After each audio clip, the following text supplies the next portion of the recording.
All right, welcome back to Hollywood Purgatory.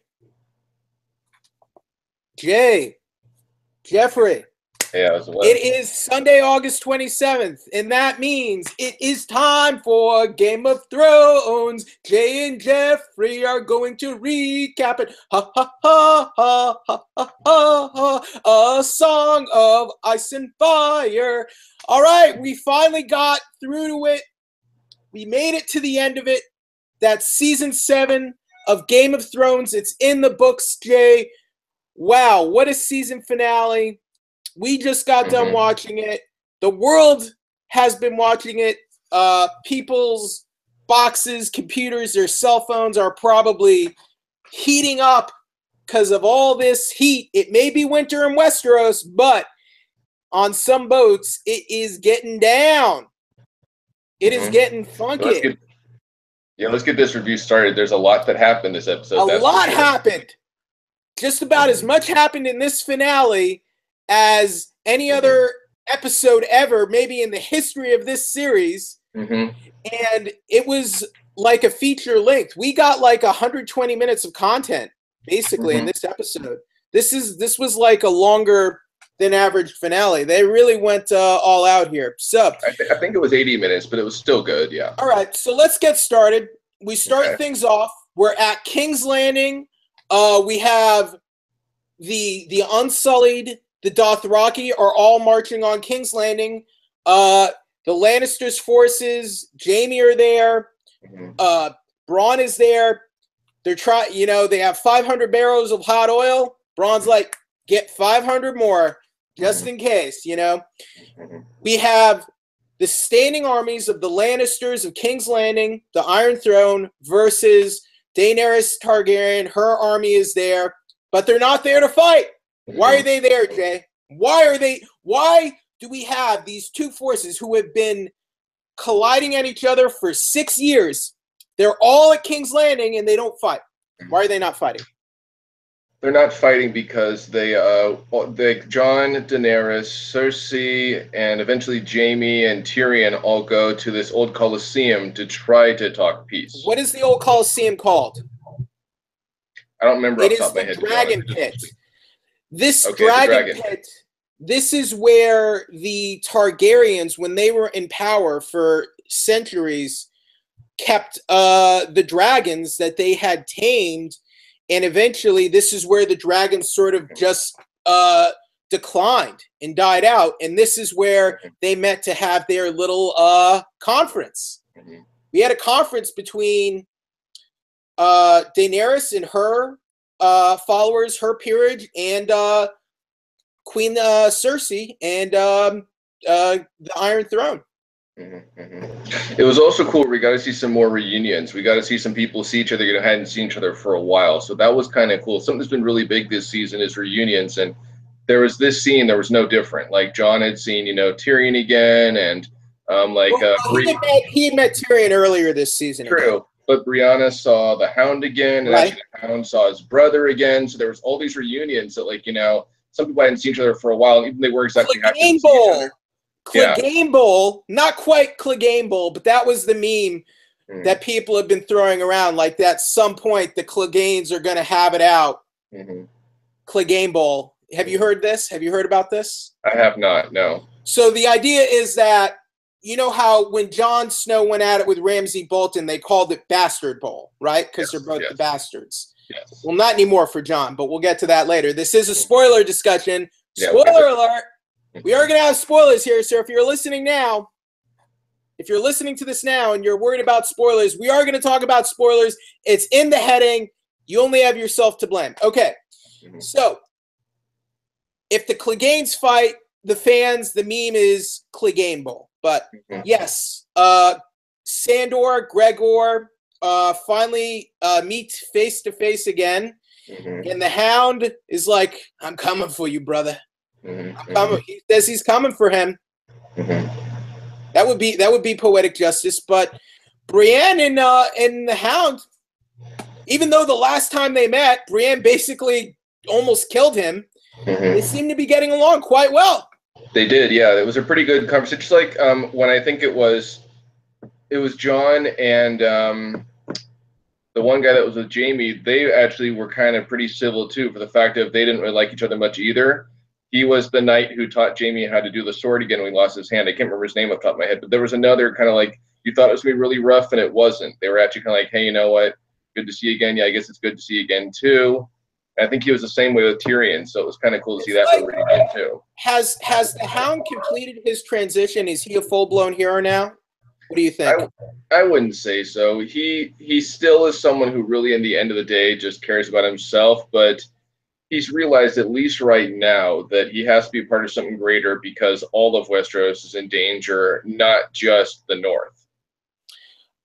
But you know, he's there. I mean, he even had those lines with Brienne about Arya, and he's like, I'm not going to get in her way and try to attack her anymore. And well, that's because he knew that she was a threat. Didn't she almost kill him once too? She got like really close to killing him too, right? Well, he asked her to kill him because he was dying from his wounds from the fight with Brienne.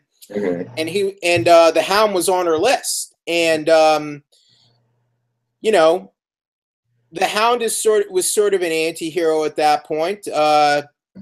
He's a bit of a realist, and he's not proud of the things he's done in his life, but it seems he's on the road to defending others now. I don't know, because the guy, he's become a lot. Look, he had nothing to gain. He had nothing to gain going beyond the wall. Okay. He had nothing to gain at all. But now he's practically a full-blown hero. And I mean, look, getting rid of the Mountain would be probably about one of the most heroic things that would ever happen in the history of this show, considering all the things the Mountain has done.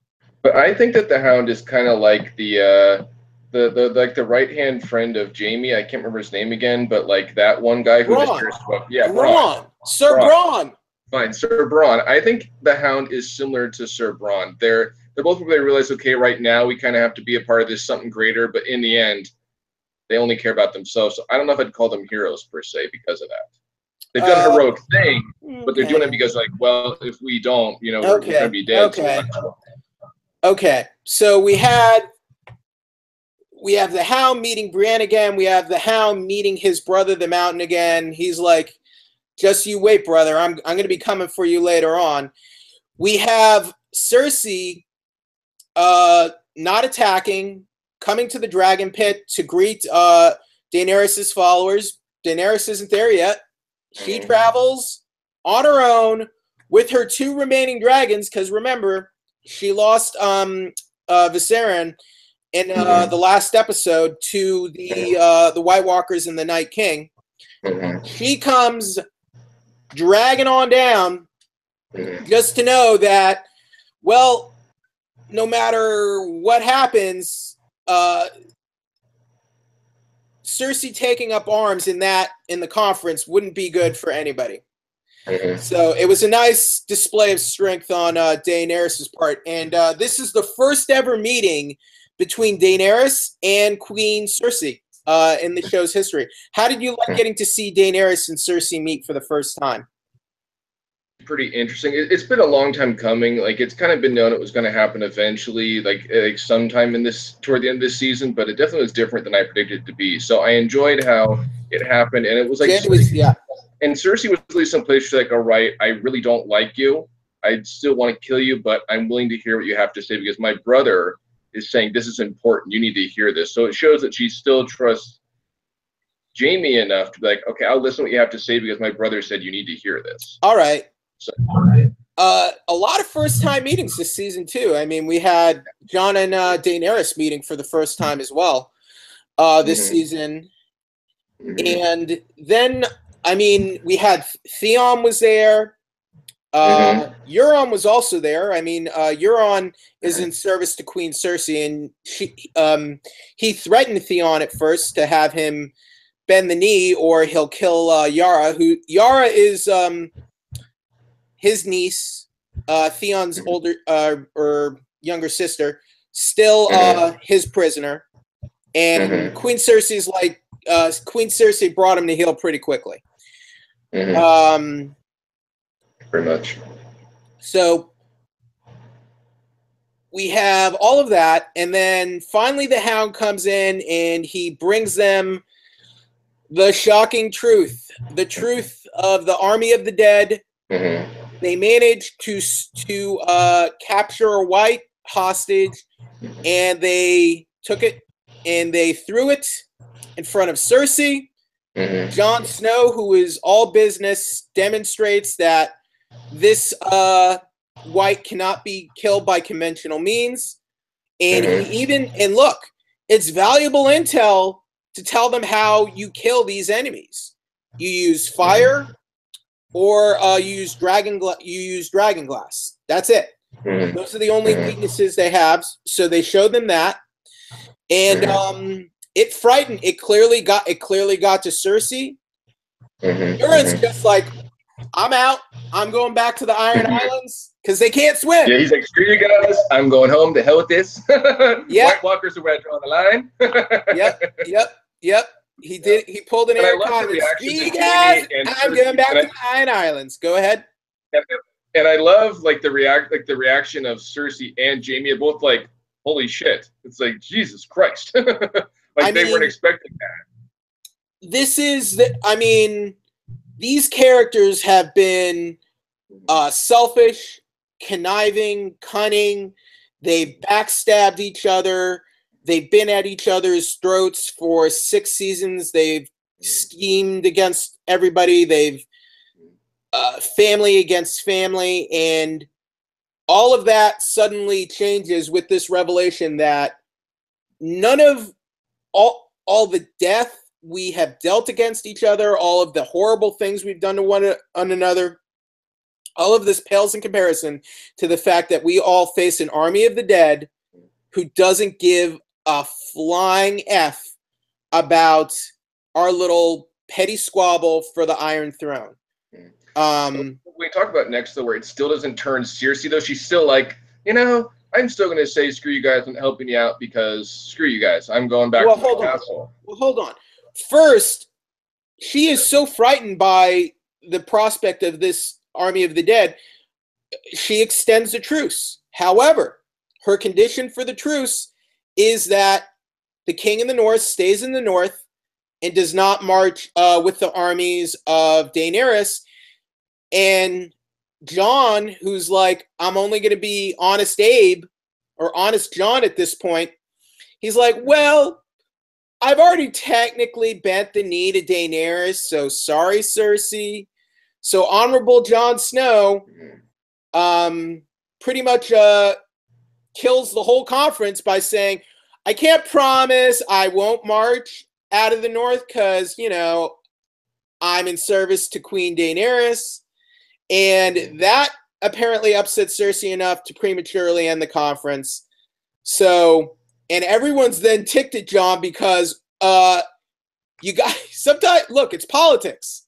It's politics. Everyone lies in politics. Sometimes you got to lie a little bit to get what you want. Just like, well, all the lies have brought us here, and I'm not going to be like that anymore. And, Yeah, Tyrion was pissed. It was great how pissed Tyrion was. Like, can't you learn to lie at least once? He was so pissed. I mean, Daenerys was pissed too, even though secretly she was like, yeah, Jon Snow is my subject now. But outwardly, she was upset at him too. But secretly, she was like, yes, this brings me one step closer to Jon Snow. I'm trying not to say what I'm really thinking about saying. And it's funny, after that, we see probably one of the braver moments of Tyrion Lannister ever, because he knows, hey, I'm going to probably get killed doing this. And then Jon goes, I'll do it. He's like, no. You will be killed if you go to talk to Cersei. So I'll go talk to her with the thought that I may die. But he goes to consult with his older sister. Mm-hmm. He murdered their father a couple seasons ago. In season 4, right? Yeah, something like that. So, and Cersei has always hated Tyrion, always resented him. And this is worse than going into the belly of the beast. Jay, this is like going into like the I don't know. This is like, I don't know. It's like jumping in. He basically jumped into a volcano there. And somehow he came out the other end of it. What did you think of that, of what Tyrion did? I thought it was an amazing conversation they had, because we found out that not only did she blame him for for her father's death, but for her children's death too. Even though now she knows Tyrion was not responsible for Joffrey's death anymore. But he blamed her for the other two. He blamed her for Marcella and for the other son too. He blamed her for those. Well, Tommen was on Cersei. Okay, true, but she blamed him for it. Yeah. And not only that, but she's like, he tries to apologize. She's like, I don't want to hear your apology. You need to shut up about the apology right now, or I'll have them out and kill you. So Tyrion offered himself up. I don't know. Honestly, I don't know what stayed Cersei's hand in that moment.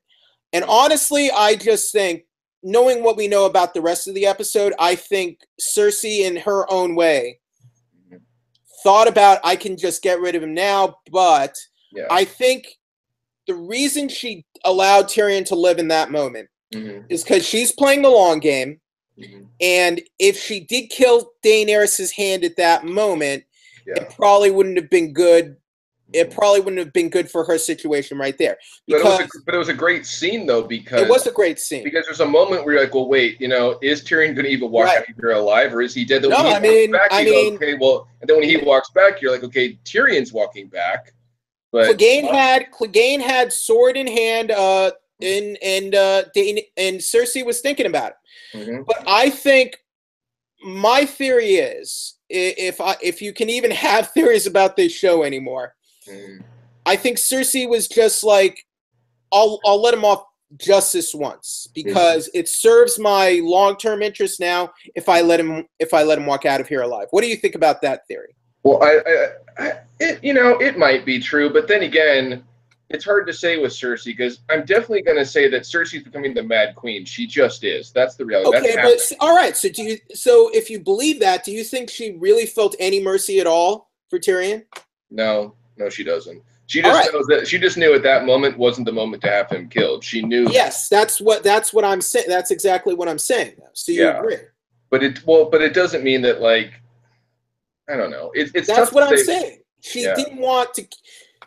She ultimately will want to kill him, but that was not. She knows from a strategic perspective that was not the moment to do so. Yeah, true. But it was still amazing to see her walk out after him, because I was like, oh, she is going to be a part of this, because it didn't seem like she was going to be. Look, she had said, okay, well, let's not get too ahead of ourselves. But in that moment, after Tyrion's consult with the Queen, it appears that the truth was extended, and Queen Cersei even extended the offer that the armies of King's Landing will fight alongside Daenerys and the North to fight against the White Walkers. So, mission accomplished. They got definitely best case scenario. But that part to be continued. So, before that happened, we had a very interesting conversation. I mean, look, we've had this developing dynamic relationship between Daenerys and Jon all throughout this season. It's been the story of the season, really. And Daenerys is talking to Jon, and Jon pointedly asks her when she says she can't have children anymore. And Daenerys is just like, well, the witch doctor who killed my husband told me I can't have children anymore. He's like, have you asked for a second opinion? It's basically the Westeros Game of Thrones version. Have you asked a second opinion? Have you seen a real doctor, not a witch doctor, to maybe check on have you seen an OBGYN, Daenerys? Maybe you can still have kids? Maybe, Is that not basically what he said to her? Basically, yeah. He's like, I would say you get a second opinion, because I don't know about that. We'll see. I don't know about the witch doctor the witch. The Rocky witch telling you can't have kids anymore. Yeah. Because of so and so. I mean, have you tried? Do you know? I mean, who knows? Maybe, you know, maybe a few years later, things have gotten better. She healed, but obvious foreshadowing there. What do you think, Jay? Yeah, I thought that was a pretty good scene because it almost showed like, you know, it's like, well, John's like, I don't know, you know, there's one way to find out, isn't there? Pretty much. There's one way to find out. You think? You know, it's almost like a pickup line. It's like, are you so sure about that? Just because a witch told you can't doesn't mean you can't. I mean, maybe we can try and see if the witch was correct. Yeah, absolutely. Let's test the witch's theory and see if your womb will quicken. Didn't the witch say your husband will return when your womb quickens again? Or didn't she prophesy? Instead that she had a baby in there, but it was like a scaled baby, like almost like a dragon or something. That's what she said. So it's crazy. I don't think we even ever saw what she apparently gave birth to, and that was in the first season. Like because it was a weird ritual and everything. Okay, so Tyrion comes back. Cersei says, "We're going to fight alongside you against the army of the dead." Hunky dory. And then it looks like, I don't know how quick, but Daenerys and her peerage, they all got back to Dragonstone, their home base right now, very quickly, like a scene later, pretty much. Like one minute they're in King's Landing, the next minute they're back in Dragonstone. How far do you think that is from King's Landing, anyway? Oh God, it's a good distance. Probably a few thousand miles, probably. I mean, it probably would have taken like a matter of days, right? You would think so, yeah. It looks like wait a minute though. Time out. Didn't you say that was? What was that? Dragon's Den? Was that at King's Landing or was that at Dragonstone? No, the Dragon Pit was in King's Landing. Was it? The Colosseum was in King's Landing. That was them going to King's Landing to meet with Cersei's side. But you're saying the Targaryens kept all their dragons in a pit at King's Landing, is what you're saying. Right, when the Targaryens were in power. Okay. Understand? Who was in power before the Lannisters and the Baratheons? Yeah, it was Targaryen. Yeah. Right. The Targaryens ruled King's Landing and Westeros and the Seven Kingdoms, right? Right. Daenerys is, the last surviving Targaryen, or so we thought. And she was going back to Westeros to take the Iron Throne, but now we have this war with the dead, because the dead are they are a merchant. They are a merchant. Okay, so they're back in Dragonstone, and they're planning strategy, and it looks like Daenerys is planning to join with Jon Snow's Northern Army in Winterfell. That appears to be the plan now. They go over strategies. Jorah's like, don't march on the King's Road to Winterfell. Fly to Winterfell because the North used to fight against the Targaryens, and it's probably a bad idea. Mr. Pragmatic, Mr. Honest Jon Snow, he's like, you have to be seen as an ally, so you have to ride there with us. And, well, we know Daenerys will listen to Jon Snow more than Jorah Mormont these days. So that's another interesting thing. We have the developing relationship. Jorah, the man who's loved Daenerys, for quite some time, and then you have Jon, who's pretty much the perfect suitor for her. Or not so perfect if you think about it. Yeah, we'll get into that later. We'll get into that. So is that a bit of foreshadowing, you think, the fact that Daenerys is now deferring to Jon over someone like Jorah? I think what it really shows is just their alliance, how strong it is and how strong it's getting. I think it's really what that scene showed, because you could tell she was like, look, it's getting quite strong. Maybe, but the point is, as far as that scene though, because she's starting to at least respect him and maybe trust him, especially with seeing, hey, the White Walkers are real. You didn't lie to me about those.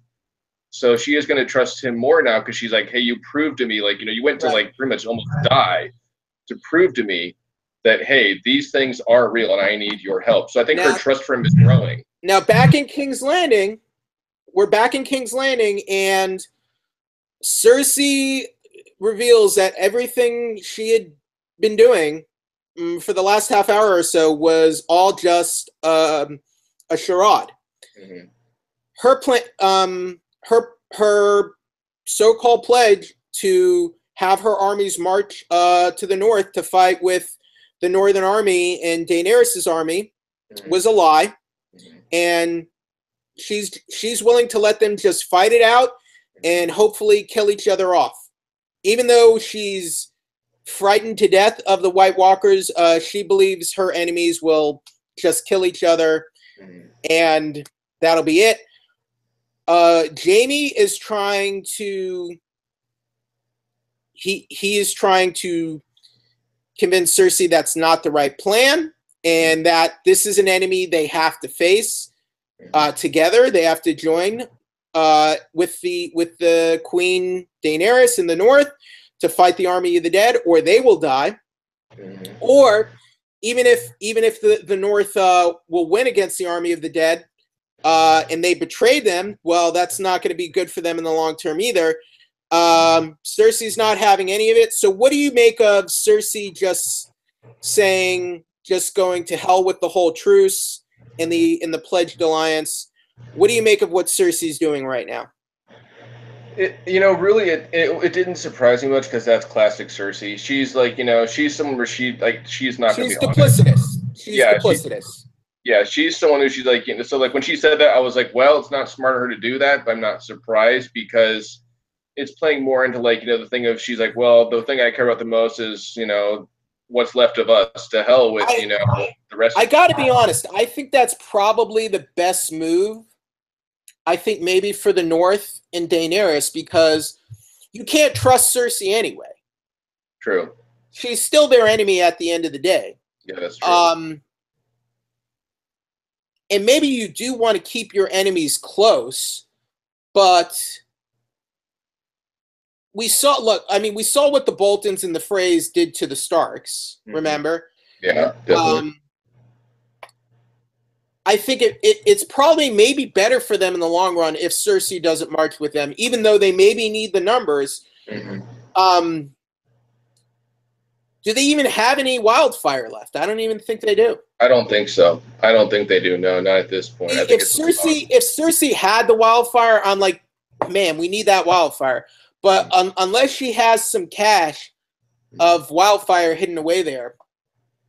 But Cersei did catch on to the fact that the dragons are vulnerable and that Daenerys is now missing one of her dragons, because she came with all of her other trump cards, all of her forces to show her strength, and she was short one dragon. So that's one probably valuable secret that Cersei is aware of right now. But also at the same time though, Jaime reminds her, but hey, she has these two other dragons that did all that damage to us and all that gold last time. So he's trying to tell her, look, one may be gone, but come on, Cersei, come on now. This is not going to be easy to defeat. Like here's the other interesting tidbit. She revealed that Euron is not actually saying screw you guys, him.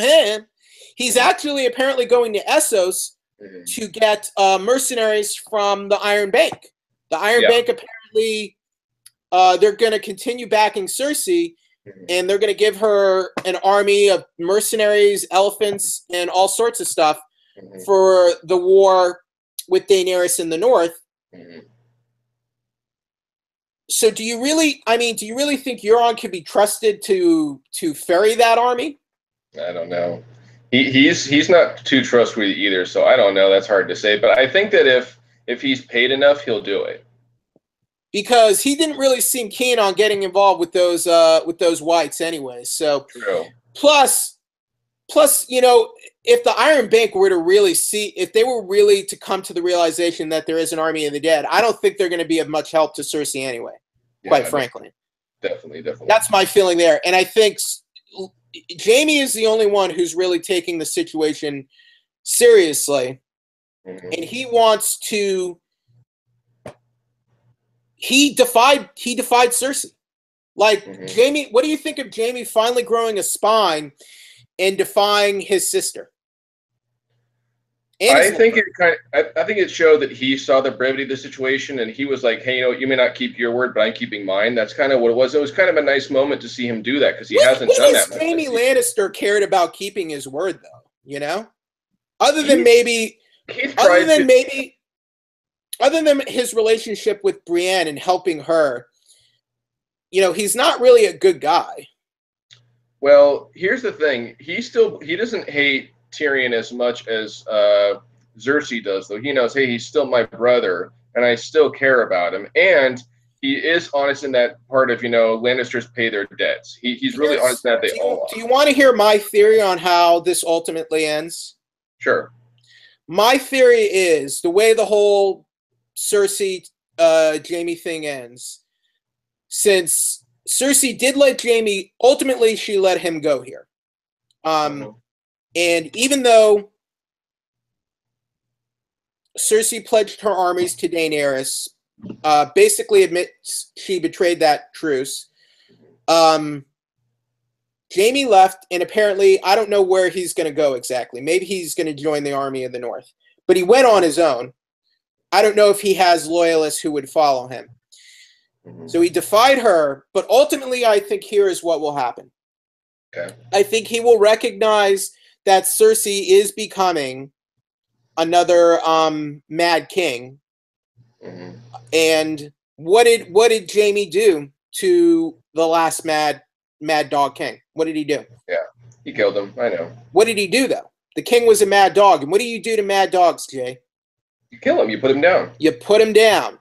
Mm-hmm. And I think sooner or later, it's going to hit Jamie that Cersei is a mad dog.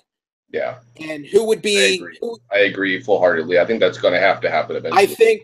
I think ultimately what will happen before we get to the end of this saga, Mm-hmm. Jamie will be the one to kill Cersei. Mm-hmm. And after he does that, he will kill himself and like they'll embrace each other and die together. Yeah. I think you're right. That's a good theory. What do you think of that theory? I think it's a good theory. I think it's right on the money. It'll happen eventually, probably toward the end of next season. Yeah, I would think. And remember, next season I think 2019. So yeah, correct. So that will apparently be the final season of this. But let's yeah. What was that? Well, are we going to get next to the thing with Arya and Sansa? That whole scene? Yeah. We're about to move to that. Good. So let's go to Winterfell. We're back in Winterfell, and we have Peter Baelish, and we have Lady Sansa. Peter has been all season. He's been basically doing his whole chaos is a ladder shtick. He's been making his chess moves, and he's positioned it so Sansa and Arya Stark, the Stark sisters, would turn on each other. Preferably, Sansa would have Arya executed because Peter's long game is to make Sansa the ruler of the North and to be with her because he's unhealthily fixated on the Stark women. So, it seemed like Sansa had taken the bait, hook, line, and sinker, and was playing right into Peter Baelish's hands. Lord Peter Baelish, Lady Sansa. Little finger, yeah. I wonder what Peter Baelish wants to do with Sansa with his little finger. How do you like my Peter Baelish impression? It's not bad, actually. It's pretty close. It's pretty bad. I'm sorry. No, but he talks in that he talks in that whispery voice, that kind of Irish he does. Whispery he voice. Does. It's actually pretty spot on. Lady Sansa, you must have your sister executed, or she will be the one to execute you and take your face. So it seems like Sansa is terrified of Arya now. And recognizes that she went to Braavos and became a faceless man, an assassin. And she's worried that Arya sees her as a traitor who betrayed their family. And that's right up Peter Baelish's alley. That is what Peter Baelish does. All of the major sort of catalysts of this show were basically because of Peter Baelish and the things he was doing. They were. He was the one who killed Jon Arryn, the Mhm. hand of King Robert Baratheon, Mhm. which caused Ned Stark to leave the North and go south to become the Hand of the King, Mhm. and basically put Ned on the path to becoming an enemy of the Lannisters. He basically orchestrated all of that. The whole Lannister Yep. Stark feud of this whole Yep. show was orchestrated by Yep. Peter Baelish. And then the same was true too with their aunt getting pushed down the crescent window. That was So he him. could get control of the Vale. And he was also held responsible for the Red Wedding, in a sense, of their mom He dying. I think they said, right? he sold off Oh, Sansa yeah, to yeah, be to the married off Bolton. to Ramsay Yeah, Bolton, and that yeah, wasn't that's right. good for her. Yeah, it really was. And he encouraged her that she could control the North from within. So basically, And I love it. I love that, like, as this scene progresses. Even when she says, "Arya, close the door. I want to talk to her right now." Arya's like, "You really want to do this?" She's like, "Oh, it's going all down." right. Yep, So, but Littlefinger's plan is basically, here's working. my point. For 7 seasons, Yeah. 7 seasons. So we're 6 years into this adventure, Jay. Mm-hmm. Peter Baelish has been writing a lot of checks. His mouth has been writing a lot of checks. His rear can't cash. And the tax collector finally came to collect. So go ahead. What happened after that? So what happens is we have where Sansa says to Arya, "Close the door. I need to talk to you right now." And Arya even says, "You sure want to do this right now?" Where you can see Baelish going, "Ha ha ha ha! Plan's working. Plan's working. This is great. This is wonderful. Hooray! Right, Hooray! so Hooray!" here's what happened here in the Stark Keep with all of their peerage and advisors there, basically Sansa was putting Arya on trial for treason. But go ahead. Yep. And then what happens is Sansa says all these like oh yeah, you're wanted for treason and for this. Isn't that right? Littlefinger, John Baelish. He's like, "I'm sorry, what?" I'm like, "I'm sorry, Sansa. I think you meant Arya." She's like, "No, I didn't mean Arya."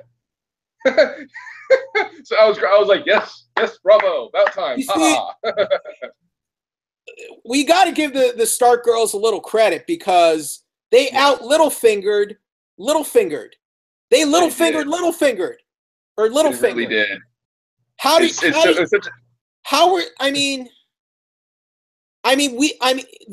There was no impression, and I had no impression this whole season.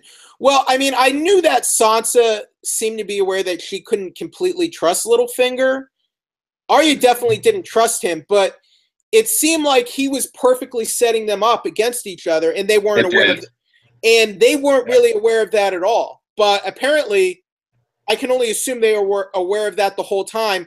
Or Bronn finally stopped telling his sister about how beautiful she looked the night she was brutally raped and said, "Yeah, this guy Littlefinger, he's making you conspire against what." How do you think it happened, though? I think it must have happened somewhere behind doors, like around the time of either the letter being found or something, where they must have come together and went like, "Wait a minute, something just doesn't seem right here." They must have or maybe even Bronn helped him. He said, "Hey, let me tell you about something in the past he did." Maybe they put together, but something like that happened. The Stark women exposed Littlefinger for all of his crimes, and they laid all of his crimes out to bear. Mm-hmm. Basically, all the major problems in the show were orchestrated by Littlefinger. Yep. And they sentenced him to death. And he gets so scared, he's like begging, like, "Sansa, please, no, I'm begging you, don't." And she's just like, "Sorry, dude." And that's what he did in the past. As I recall, when he wanted to marry Sansa and Arya's mother, I think he challenged Bran Stark, not Ned Stark, because remember, Lady Catelyn Stark. Mm-hmm. She was not married to Ned first, remember? She was married to Ned's brother. Oh, yeah. Who was murdered by one of the Targaryens during the war. Yeah. And I think Littlefinger was one of her suitors, and what happened was he lost that fight with that Bran Stark and begged for his life. So once again, he's begging for his life. Mm-hmm. Was this the best way to finally get rid of Littlefinger after all these seasons and everything he's done? Were you satisfied? I was actually really happy when it happened, but I didn't see it coming, strangely enough. I didn't see that he was going to die. But he was such a slippery, sneaky, disgusting snake. It was kind of like with Ramsay Bolton and Joffrey. He deserved it, but I didn't see it coming like I did with Joffrey and Ramsay, which was interesting. But yeah, when he died, I clapped, I cheered, I was like, good, you know, he needed to go. I like that Arya was the one to do it, but he was still like the Lord Protector of the Vale.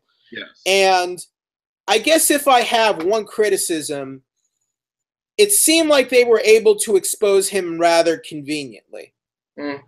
Without very... It didn't seem like they had much evidence. And Littlefinger seemed like he had a lot of allies and he had a lot of power. But even like even the Vale people that were there didn't really seem to be on his side. Because remember, I think he asked for one of the Vale advisors or maesters to help him. And they're like, no. Do you think that's a little convenient, or am I being too nitpicky? I think too nitpicky, because I think Bran gave them all the evidence they needed. Because he was but Bran's a soothsayer. You know, he's not three-eyed raven. Yeah, he's the three-eyed raven. Okay, he's like not. How can you trust? I mean, they wouldn't even trust his visions of the army of the dead. They wouldn't trust Jon. I mean, why would they trust Bran? I don't know, but they did. It seems like they did. So, all right. Well, regardless, Littlefinger, that is one chess piece off the table. Rest in peace, Littlefinger. We hardly knew ye, or well, we knew you quite a bit. And we knew you too well. You needed to go. It was time, he was one of the biggest scumbags of the show. Now, does this have a lot of repercussions, you think? Because look, he had Robin Arryn in his pocket, and Robin Arryn's army was a major ally that helped them get back Winterfell. Is that going to be a problem that they executed his uncle? I want to say no. I don't think it's going to have huge repercussions, because either Robin has someone else watch over him, or maybe there's someone else who may appear to take his place, or maybe he's old enough to take his place now as the king. Or I don't know. Robin's a little sociopath. I don't think he can be trusted with much power. But we haven't seen Robin in a while, have we? It's been a few seasons since we've seen him, right? I think the last time we saw him was early last season, when I believe he gave Littlefinger permission to take his army to help Sansa Stark, basically. So he could have grown up by then, maybe old enough by now to actually be in charge, maybe. And maybe he's grown up and matured by then. Who knows? I mean, when the last time we saw him, he didn't seem very mature to me, Jay. True, but a lot could change in a year on this show. That's for sure. I don't really expect a lot of, unless he accepts the truth that Littlefinger killed his mother, was the one who murdered his mother. Maybe that would be enough to convince him. But because they were aware, they listed that as one of his crimes, that he killed. What's her name? Lisa Arryn? Yeah, I think so. Was it Lisa or Elisa? Let me see. I'm not sure.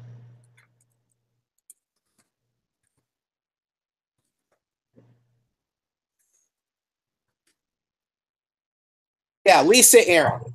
Okay. So maybe if he believes that charge, he would still be kept as an ally.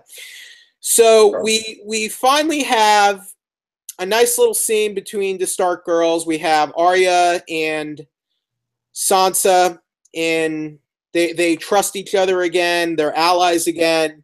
After all that buildup, and it seemed like, they were completely at odds, and Arya no longer trusted her sister and believed she was a traitor to their family.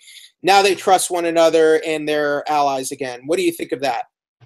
I think it was nice to see it, because it did seem like for a while this season, like they were on opposite ends, and to see them on the same side again, and then to talk about their dad and some stuff they learned about him, how they still remember him, was actually a really touching moment. It was one of the better moments between them this season, because you could tell they're like, hey, you know what? We remember our dad and what he taught us, and he was this great man. And you know what? He's still a part of us. And it was a good bonding moment for him, really, because they had both grown up by then. They weren't the same as they were. I'm paraphrasing, but when winter comes, and the lone wolf is alone in the forest, he perishes. But together, the pack will survive. So yeah, the wolves have to stay together. This episode was a dragon and a wolf. Mm-hmm. So there you go. Another interesting party came to Winterfell this episode. So we had Littlefinger leaving Winterfell to his permanent resting place. Someone else came to Winterfell this episode. Who was that, Jay? Tarly came back, right? Samwell Tarly. Yeah, Samwell Tarly. Yeah, he came back. And that was a cool little surprise. And he had a great moment with Bran that I thought was just wonderful. Right. Yeah. He's Can I talk about that? Can I talk about that part? Because that part was amazing. Yes. Bran is the three-eyed raven, and he asked Bran, "Did you see that in a vision?" No, I got a letter. And it's funny first because he says, "I'm the three-eyed raven." He goes, "Okay, I don't know what that means." That's great because he's like, you can just tell he's like, you're like, "That's nice. What does that mean?" Okay, so what was the big revelation from the end of the sixth season before we got to season 7? Yeah, the big revelation from end of season 6 was that Ned's wife had been supposedly raped and kidnapped. Not wife, sister, Leanne. Sister Leanne had been kidnapped and raped. The betrothed to Robert Baratheon. Yes, and she got kidnapped and raped by the Targaryen. Rhaegar Targaryen. And that was how Jon Snow came to be. So he wasn't a bastard after all, per se. Well, actually, in conferring with Bran and reading over a High Sep's diary, they discovered that Rhaegar Targaryen annulled his marriage to the Martell he was previously married to, and married Lyanna Stark, Ned's sister. This is the woman. This is the woman who Robert Baratheon was supposed to marry, and because Rhaegar Targaryen kidnapped her, that's what started Robert's rebellion and the whole rebellion against the Targaryen dynasty. And Rhaegar, you have to remember, Rhaegar was the son of the Mad King, who was killed by Jaime. So all this time, they believe Lyanna was kidnapped, raped, and killed. But that's not what happened. She gave birth to a child. That child was Jon. And we found out his real name, too, which was amazing. We found out his real name and is Aegon Targaryen. Yes. And not only that he's not a bastard because they were married in a secret ceremony. So it was great to find out this stuff about Jon that really had never been known before. And it was funny because when it finally comes to light, you're like, holy crap. So like and of course the big reveal of this scene is when Samwell Tarly says he's actually the person who's supposed to be on the Iron Throne. I'm like, he's whoa. the heir to the Iron Throne. Yeah, that was an amazing revelation. It's not Daenerys. It's Jon Snow, a.k.a. Aegon Targaryen. And should we talk about what's happening while we hear about this? Whoa. While we're hearing about this, we're seeing... Yeah, we're seeing Jon and Daenerys, which, again, we waited all season to see. The hookup is finally happening. Yeah, when we just found out what Jon's real name is. His real name is Aegon Targaryen. What's Daenerys' real name, Jay? Yeah, and it was proven because you said, they're related. Well, yep, they're related. They don't know those. That's what makes it all the more. What's Daenerys' real name?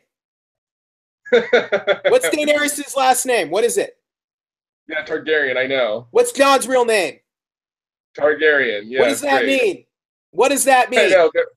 They're related. Incest. It's hilarious. What? How are they related? By blood. Same father. No, they don't have the same father. Well, they do have blood, though. Rhaegar. Okay, Jay, you have to get this. Rhaegar is Daenerys' brother. Okay. Rhaegar is Jon's real father. So that means it's his aunt. Right. Yeah. So what was happening on a boat while Samwell's talking about who Jon's real parents are? Yeah, it's so funny. It was so great. A nephew is getting it on with his aunt on a boat. Yep. And he doesn't know. He just thinks, hey, this is a hot girl I'm going to hook up with. Sounds good to me. I don't know she's my aunt. Whoops. It's Game of Thrones. And everyone, guess what? Guess what, America? All season you've been rooting for a nephew to get it on with his aunt. I hope you feel happy with yourselves. I hope you feel satisfied. I hope you feel satisfied that you got to see a nephew having sex with his aunt on a boat. That's what you've been wanting all season. You've been wanting an incest sex scene between a nephew and his aunt. Well, you got it. Are you happy, America? Is that what you wanted? Yes. That's what you've wanted for 7 seasons. Everything you've wanted for 7 seasons is to see a nephew boycotting his aunt, and that's what we got. Well, I hope you're satisfied, America. Yeah. We got aunt on nephew sex in Game of Thrones. That's a step above what Cersei and Jaime have been doing for the last 6 seasons. Yet, though, that is not the biggest moment of this season. Oh my God! What's bigger? Oh, okay. I have to talk about this. Let me talk about this. Okay. So, what happens? We go to the wall. We see the wildlings, and then we see like they're looking down there, and they see there's like 1 White Walkers, 2 White Walkers, 100 White Walkers, 1,000. This whole big group of them, and they're going, okay, there's a lot of White Walkers down there. That's not good, but things get worse. If you think it can't get worse, remember what happened last episode where we saw a White Walker dragon? Well, guess what, people? We get to see that thing come in action, right, with the Night King riding it, no less. And if that's not enough, it's blowing fire, and it destroys the wall. It destroys the wall. The wall's gone. There is no wall anymore. The gift is gone. Well, it's not totally gone, but it's got a gaping hole in it for the whole. And the armies, they're through the wall. Yeah, and you know what? When I was seeing that scene, I was like, because I was shocked when I'm like, okay, you see him, they're pulling the dragon. Last episode, they're pulling the dragon out of the ice. He touches its eyes turn blue. There's a bunch of emotion just there. Yeah. But this was timed like 10 because you're like, oh crap, oh my God, no way, this is terrible. Oh my God, this is so bad because you just like you see it like just keep doing it, and the guys like on the wall are like, we've been waiting. What the hell is happening? I mean, look, the White Walkers, we've known about them since the first episode. Yeah. They've been there. They've been the overall ever-present threat of this show for since the show first came on. And that was, remember, what was the prologue for the whole show? It was an encounter with a zombie, with I guess a white. I guess it was a white. Yeah. That was the start of the whole show. It wasn't the Starks, it wasn't the Lannisters or the Targaryens. It all started with the threat of the White Walkers. That's been the end game of this show since the beginning, is fighting with the White Walkers. And it took 7 seasons, but the White Walkers are over the wall, and they got a freaking ice dragon. Yeah. Is Westeros screwed or what? And it looked so cool, but it was so bad for us. I kept going, oh my God, Westeros is so effed. It's not even funny. It's like, oh, because he destroys the wall. Like, it's like, look, it's a wall. It's paper mache to me. I mean, like, Arya has all these assassin skills, and she has like all these face. What good are faces gonna do against White Walker? You know, those White Walker dragon. White Walker dragon. Yeah, how are you? Are you gonna hide as a White Walker and make friends with the dragon before you slit its throat? I don't think that's gonna work, are you? Yeah, you know? it was so epic and so awesome, but I was like, oh, poor Westeros. Westeros is, you know. Yeah, I was like, oh man, that's Westeros is not in a good place right now. It's. But it's the perfect way to end the season because you're like, oh my God, I have to wait 2 years to see what happens next now. You know, that is. I got to be honest. You know what? Even though we're waiting 2 years, so much happened this season. I feel like even though this was a shorter season, we got a much longer than usual episode here. But so much happened this season. Like, more happened in this season. Really, like at 7 episodes, Jay, I think more happened in just this one season than I think any other season combined. Would you agree? I think you're correct. I think you're right. So I feel like David Benioff, DB Weiss, HBO, I think they knew if we're going to be waiting 2 years for a shorter season and a final season, and this season was going to be a shorter season, I feel like they knew we had to have some big payoffs this season. And I think they delivered it. Don't you agree? I do. I think the fans, I know as a fan fans myself, really wanted that incest bad, man. They wanted that aunt and nephew incest so bad.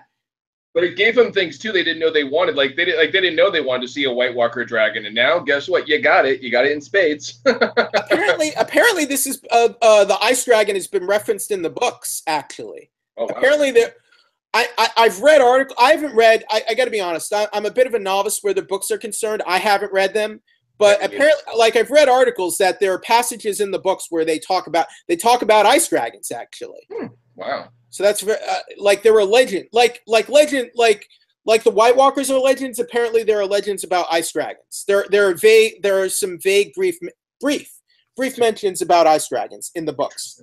I haven't read the books, so I don't know the context. But this is just an analysis of the show. But man, so much happened this season. What an epic, momentous season.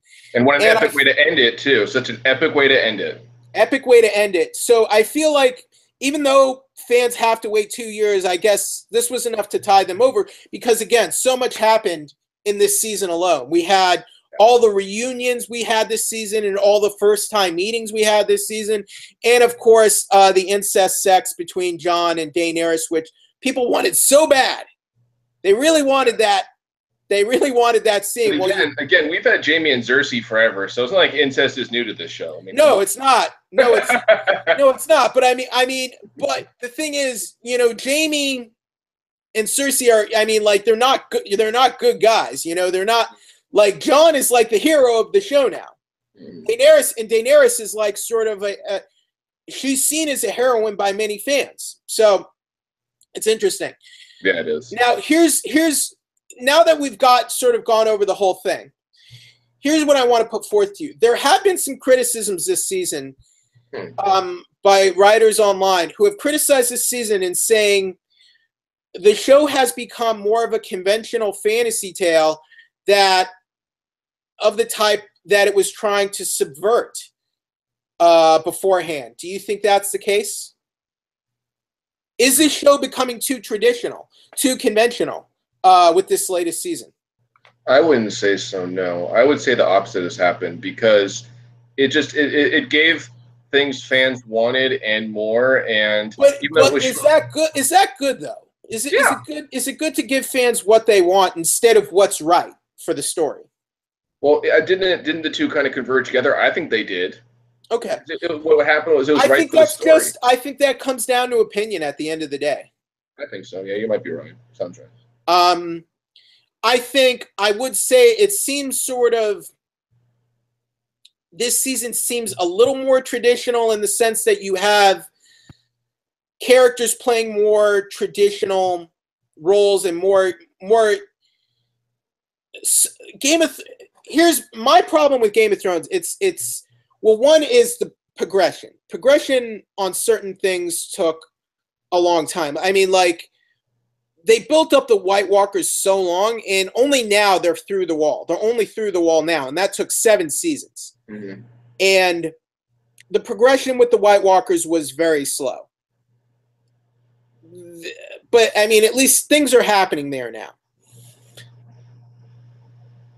And sometimes the show just became very nihilistic at times. But then, just for example, in episode 6 this season, I mean, like, you had all these characters who were sort of shades of gray.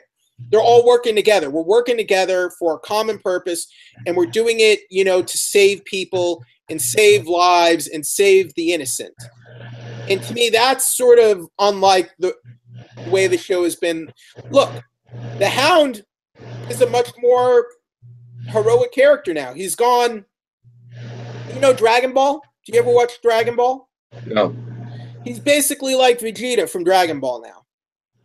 He's basically made that transition from sort of, you know, bad guy to sort of begrudging good guy. Now, But I think after the White Walkers, though, with the Hound, though, I don't think it'll stick. Because once the White Walkers are taken care of, people I like don't have and look, the Brotherhood without banners, they weren't really, when we first met the Brotherhood without banners, they weren't really like, I mean, look, they sold Gendry off to Melisandre to get, you know, to get killed. True. And then Gendry basically made amends with them before Thoros died. True. So I mean, like, characters have made amends with each other. Brienne made amends with the Hound. Like, they, you know, they got along with each other this episode. Oh, another major thing that happened. Theon made amends with Jon. Yeah. And if that's not enough, he kind of got some balls back too, in a manner of speaking. Proverbially, well, you know, he got a set of proverbial once he stood up to that Ironborn who was ready to just leave Dragonstone, and Theon's like, no, we're gonna go back and we're gonna save Yara from Euron. And it took a kick in the groin a few times for that to happen. He went, aha, nice try. Yeah, like you think, like everyone knows Theon's a eunuch. You think he would know that trick wouldn't work. He's like, aha, I ain't got nothing there, Sonny Jim. But he did it like 3 times. He kicked him there like 3 times before he went, wait, why are you not saying ouch? You think he killed that guy? It looked like he beat that guy to death. I think he did. All right, so basically we had a major turning point for Theon and Jon. Jon basically forgave Theon. For what he could. Not everything, but what he could. I mean, yeah. And so Theon said, I'm going to try to do the right thing now, and I'm going to try to save my sister because that's what my sister did for me. Yep. When I was Reek and I was Ramsay's prisoner. So are you happy with this turning point for Theon, and did you buy it? Yeah, I did, because it looked like at first he wanted to do it, but he didn't have the proverbial nuts. But after he gets kicked in the groin a few times, he goes, you know what? No, I need to be a different man. I want to be a different man now, and I'm going to be a different man now. No one's going to stop me. We'll see. So, we'll see. I thought it was totally legit. We'll see. I mean, but look, that's a kind of a major thing. Like, here's my point. In the last 6 seasons, you didn't really see characters having turning points like that. You know what I mean? True. You know, characters would always sort of walk that thin line between being like villainous and then being somewhat sympathetic. Even Cersei was like that many times. You know, that happened a lot with Cersei in the 5th season. But didn't Tyrion I'm not saying I dislike that though necessarily. Okay. Go ahead. Didn't Tyrion kind of have a turning point in season 5 or 6 where he wasn't the same as he was in previous seasons? I mean, Tyrion, I would say Tyrion's never really been a bad guy, though. I'm not saying he is, but I mean, like, he went from, like, you know, all about me, to, like, around season 5 or 6, he went, no, I need to be, like, you know, something greater, and... But even, like, Tyrion has been... He's always been compassionate, though, you know? Mm-hmm. Even ever since... I mean, he always treated his enemy, even his enemies, with respect. I mean, he was always kind to Sansa, even though all the Lannisters were cruel, and the people in King's Landing were cruel to her, and Joffrey was cruel to her. He never treated Sansa cruelly. Yeah, but I guess his major thing was, I guess, becoming Daenerys' advisor. Yeah. So that was a turning point for him. I guess, but I'm just saying, is the show become, now that the show is free of the books and they're not, and the show is no longer taking direction from the books of George R.R. Martin, is the show becoming more of the conventional, traditional fantasy adventure tale? No, I beg to differ. Okay. I don't think so. Okay, and I think you're entitled to that opinion, but that's what That's what some critics are saying. Mm. It's no longer this subversive, dark fan. Well, it's still very dark, but it's no longer the sort of genre subverting tale it used to be. So you don't agree with that? No, I don't. All right, so we're at the end of this season. This season's over. The dead are marching on Westeros. They're over the wall. They're through the wall. The Night King has one of his own dragons. They have, hell, that army is massive. And anytime they kill someone, they get another member of their army. Yep. And they have very, they're and they still don't have enough weapons. The only weapons that can kill them, they're still trying to make, and they're down to 2 dragons, and the White Walkers have weapons that can easily take down the dragons as well. Yeah. The ice javelins. Sure. We saw what the ice javelins did to Viserion. And killing a dragon, unless they can burn the dragon's corpse, just gives the White Walkers another dragon. So the problem there is the dragons are not a great trump card anymore against the White Walkers, if you think about it. Because if the Scorpions weren't able to finish the job, the White Walkers can. And killing a dragon just gives them another dragon in their army. So Westeros is screwed, man. I don't know any other way to say it. They're screwed. Well, it's bad too, because I think John and them said we'll get to Winterfell in a fortnight, so that's 2 weeks. So if we're going over the wall now, you get 2 weeks to get there. You're going to be too late. There won't be any Winterfell. I don't know what kind of defense they'll have. So now we're 2 years away from. That'll be the final season. So, do you think?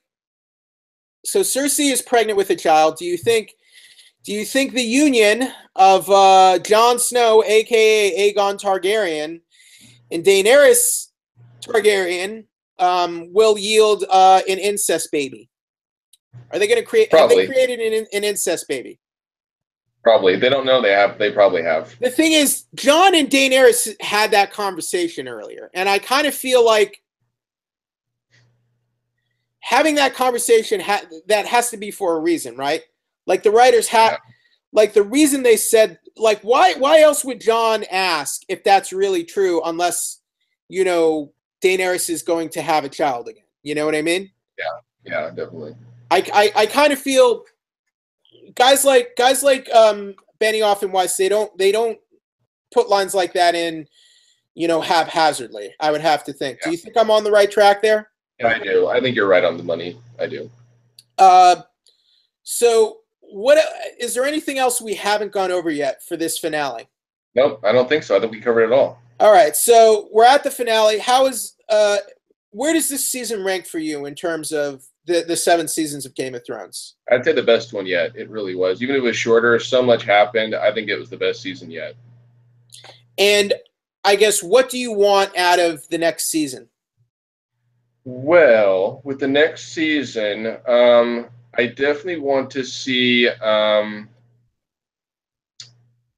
I would like to see them come together and at least give the White Walkers a good fight. And it sounds like Jon Snow is prepared as he could be, so I'd like to see that.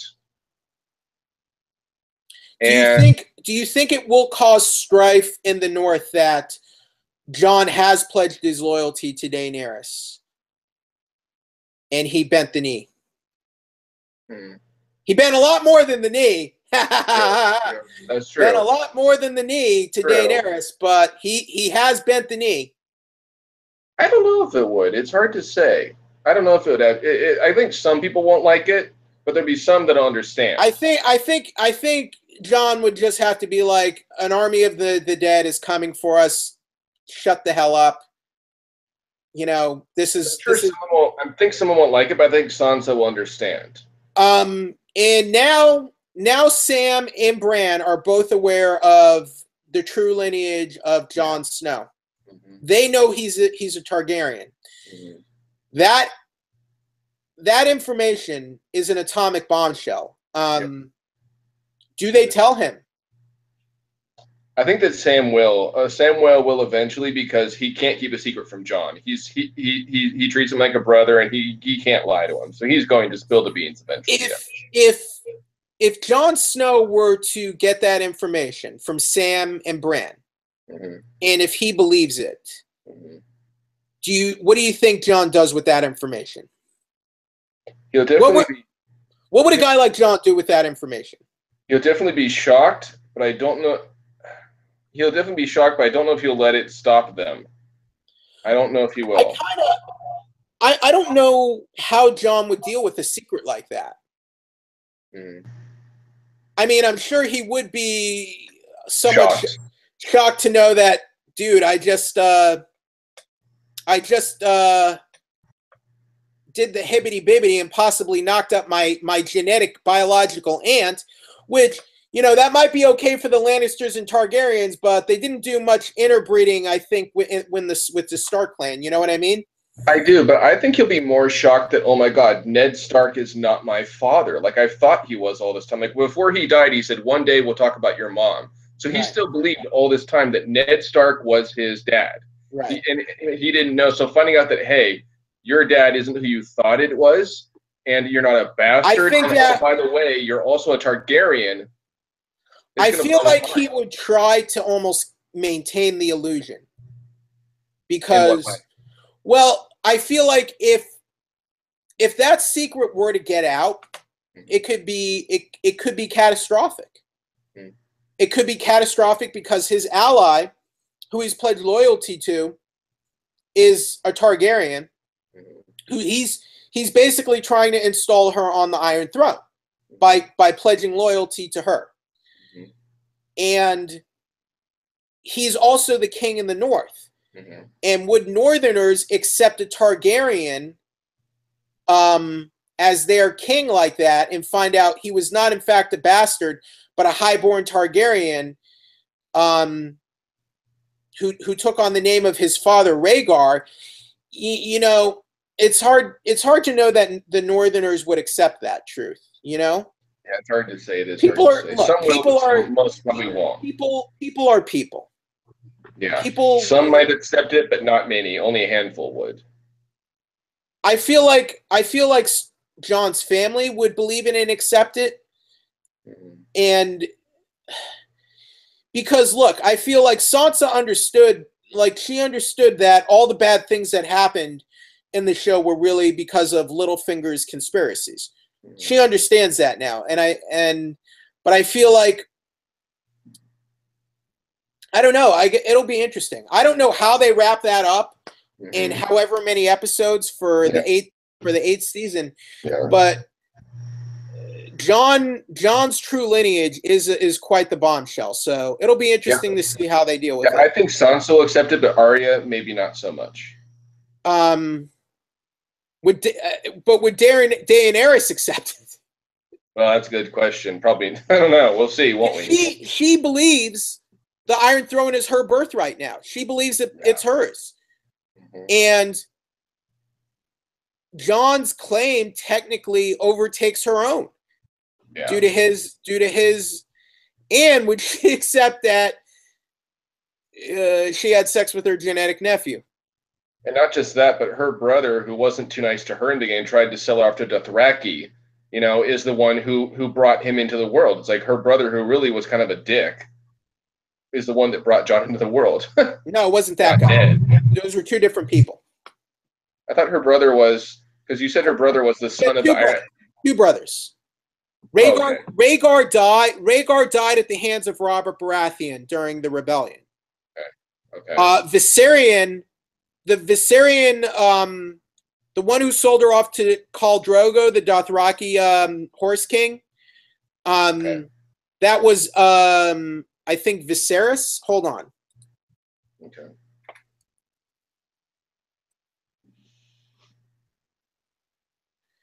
Okay, so look, there's so many characters in this show. I understand why it's kind of confusing sometimes, but here's the deal. So Daenerys had at least 2 older brothers. She had Viserys, who was alive in the first season, and Rhaegar, who was dead. Rhaegar is Jon's legitimate father. Okay.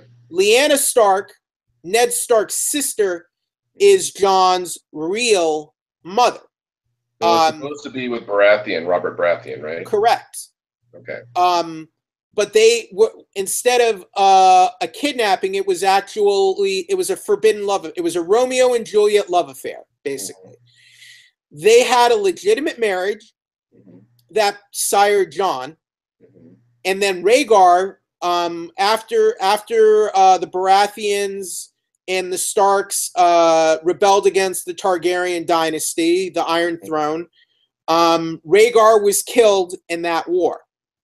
Meanwhile, Viserys, a younger Viserys, and an infant Daenerys fled the country to where they were at the beginning of the show, and that's where we saw where Lyanne said to Robb, "Hey, don't let it like whispered his room and said, don't let Robert know because Robert will kill him if he's Targaryen." So right, because Lyanna was supposed to marry Robert Baratheon, but because Lyanna died, Robert Baratheon ended up marrying Cersei Lannister. But Cersei had all the kids with Jaime because she couldn't have kids with Robert, basically. And had one of them slowly poison him and get him fat. Well, originally get him really fat, and then they made sure he died by the boar. Right. So the Targaryen brother that died at the beginning of the show was Viserys, not Rhaegar. Rhaegar was apparently a kind and gentle person and was not the evil man he was made out to be. The Mad King was a bad man. Their father, who was both the father of Rhaegar, Viserys, and the younger Daenerys. Okay? He was a bad man, but Rhaegar was apparently he was a good person because was he a twin? But Rhaegar looked a lot like the other brother. Were they twins or something? Let me see. They might. He looked a lot like him. No, I think Rhaegar was considerably older. Really? They look similar. They look well. I mean, they're both Targaryens, and the Targaryen men all kind of look alike. Okay. But that's where my confusion is coming from. Yeah, I mean, I thought they were the same actor for a second. Yeah, maybe they were. Who knows? They're two totally different characters. So that's very interesting. But wow. So yeah, Game of Thrones. People dig the incestuous romance on Game of Thrones, but it's fiction, so it's okay, I guess. So, all right. So I guess that we've kind of gone over all the major stuff. So that is season 7 of Game of Thrones. It is in the books. Quite a season, Jay. Thanks for joining me. I'm Jeffrey Harris. You can check me out on 411 Mania. Check out my reviews, interviews over there.